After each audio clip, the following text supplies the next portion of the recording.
Dustin Paschal with Simon Paschal PLLC for our video tip of the week. It's been a couple of weeks, but I've been a little busy around here, so we'll start it back up. Today we're going to talk about the NLRB, the National Labor Relations Board.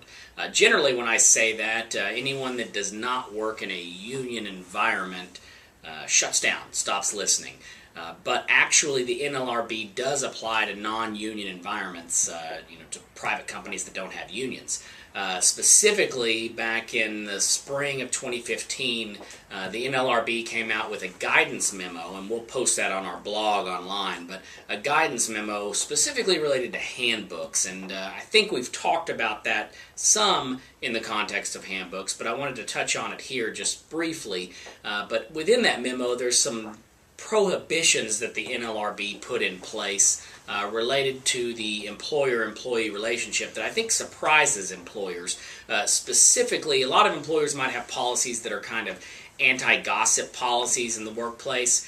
Those are now under scrutiny by the NLRB, and you have to be more careful with the way those are worded. You can't just have a general don't talk bad about your coworkers policy. That's going to be in violation of the NLRB rules. There's also a lot of stuff about social media in there, and a lot of companies think they can prohibit their employees from talking bad about the company or denigrating the company in some way on social media. That's also not true. That NLRB guidance says that employees have that right. The whole thing is done under the auspices of concerted protected activity.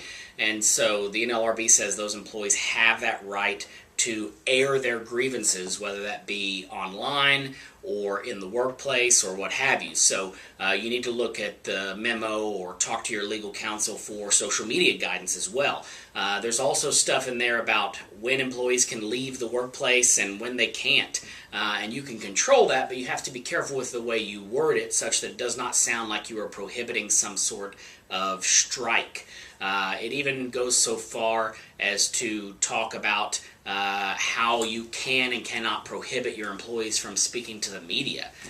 So it's very important. There's a lot of things that traditionally in Texas and traditionally in the private employer setting, employers have had the right to prohibit or control, and with this NLRB guidance, they cannot. So your best bet is to, like I said, either go read that memo. There's even a full-on sample social media policy that you can use and kind of adjust a little bit to your settings. But go read that memo, and we'll make it easy to find by putting it on our blog. But if you have further questions, contact your legal counsel and go over it. It's very important stuff. Thanks.